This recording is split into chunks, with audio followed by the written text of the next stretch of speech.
John Wick 4 came out, was that last year, I believe? I think so. Then there was the Continental. Depending on how you feel about the franchise, they've done a lot of work to grow from just what was ostensibly like a one-and-done action movie in 2014, and it's grown into its own universe. And now what they're releasing is called Ballerina, starring Ana de Armas. So let's go ahead and watch this trailer, and you can, again, let us know what you think of it.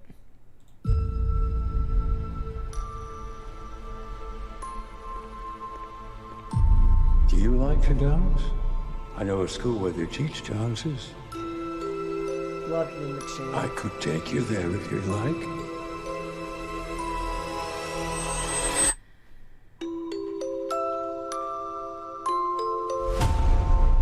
To stop the assassin, you must become the assassin. You will always be weaker.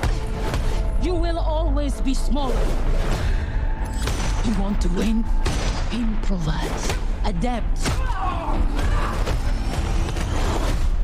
Cheat.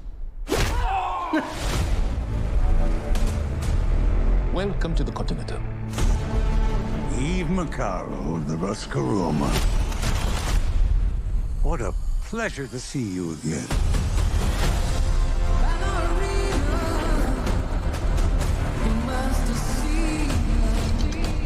You have no idea what you just walked into.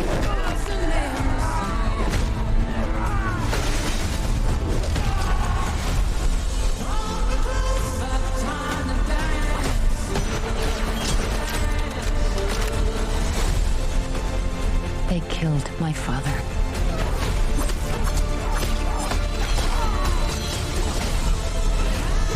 This isn't done until they're dead. Fate is a very humbling thing.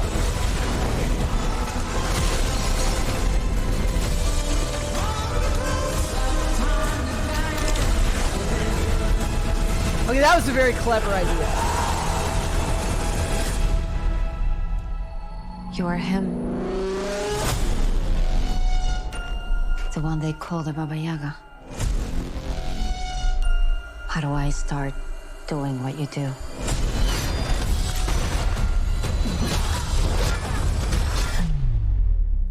Looks like you already have. Cha-ching, he just made like $10 gazillion.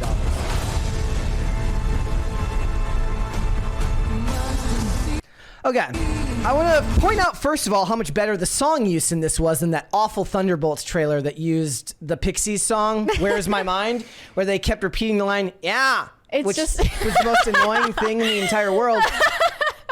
Okay, so at least this involves the words "tiny dancer," which I suppose fit into the trailer. it's a very trailer. Something that's very important here is like, look, people are going to be immediately suspicious when you put the 5'6" woman in this role, which is why they include the scene at the very beginning of the woman explaining, you're always going to be smaller, you're always going to be weaker, cheat.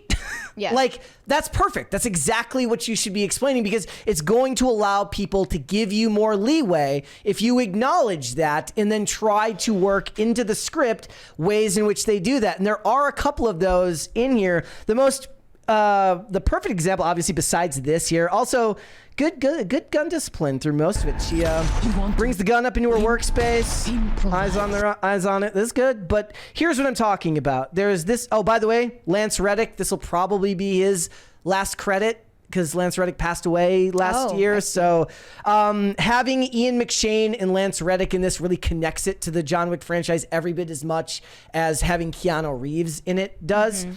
But there's one scene in specific, it's this one here, where this dude who's like way bigger than her just drops her over the plate glass, and she uses the leverage she has because he's dropped all his weight over this barrier to break the guy's arm. Mm-hmm. That's a very good way to use physics to your advantage in a situation where you would essentially be very, very easy to harm. Now, there are still plenty of scenes here which far suspend disbelief. I think the one with the axe being the worst example, where this dude probably would have just knocked her over when she stops the axe and then shoots him. Mm-hmm. But again, what matters in these types of movies is if you have good rapport with your audience, people are going to be willing to give you the benefit of the doubt.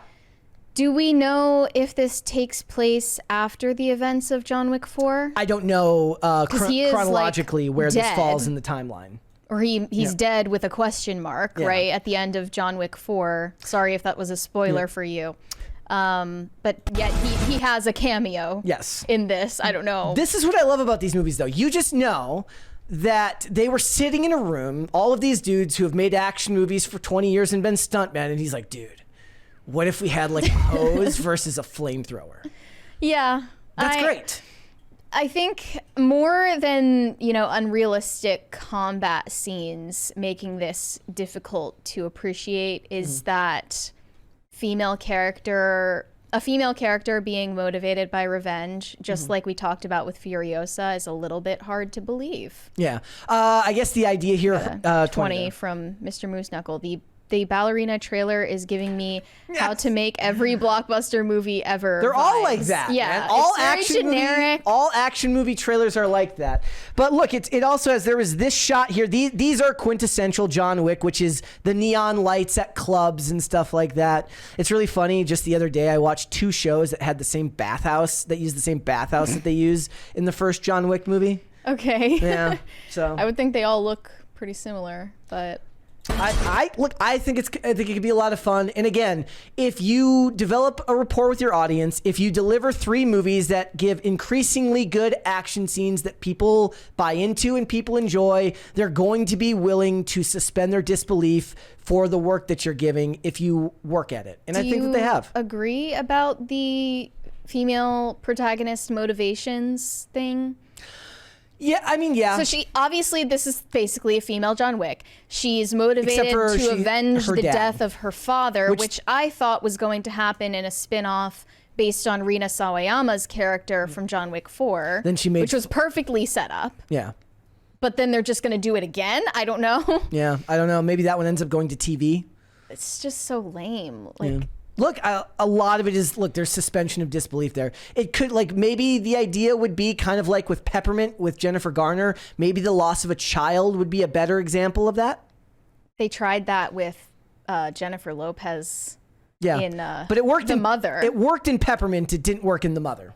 Everyone knows The Mother was my worst movie of 2023. I don't know. People just want to watch movies that star white guys. Is that crazy Technically, to say? Keanu Reeves is not white, so okay, he doesn't sure. But he basically, for all intents and purposes, he's a white guy. People want to watch movies of starring competent, hyper competent, aggressive, smart white guys. Correct. It's really funny. funny. And this isn't what that is. I pointed that out. I was talking to someone recently. I was like, you know why the Arrowverse even kicked off? It's because they made Oliver Queen, they just let him basically be Batman and be a hyper competent white dude. Yeah, but and it's just a little bit tiresome. Now, I do not think it will do as well as the other John Wick movies. Well, of course not, no. But I do think that it will probably do fine at the box office. I think that the fans of John Wick will come out for it. We'll have to wait and see. Again, I think maybe you could be right. Again, these movies aren't really known for their deep storytelling. Other than the world building that they've done with the currency and the high table and all that stuff, it's not like you're looking for super deep and intricate storytelling. It's ostensibly in the original film it's the type of thing that really pulls at the heartstrings in a cheap way, which is like his dying wife mailed him a dog and then the dog was murdered. It's emotional blackmail. And we love it. Can't recall a theatrical release that starred Ana de Armas. She was in The Gray Man. She was in Blade Runner 2040. That was a streaming movie that she was a side 2049. character in. She's also a side character in Blade Runner. She was in No Time to Die. She's not the star of it. She's not the star. That's a big risk. I don't know. She hasn't starred in a theatrical release that I've seen. Who would you have can you think of someone? See, look, a lot of people thought that. A lot of people thought that Halle Berry's character. Oh my God, I got it right. Halle Berry, not Bailey. Halle Berry's character from John Wick 2, or was it 3, that she was going to be the one that was going to get this movie, her and the dogs. But. Thanks for watching. Listen to full episodes of Pop Culture Crisis on Spotify. Keep up with us on social media and make sure you subscribe and ring that bell so you never miss the show. Bye, guys.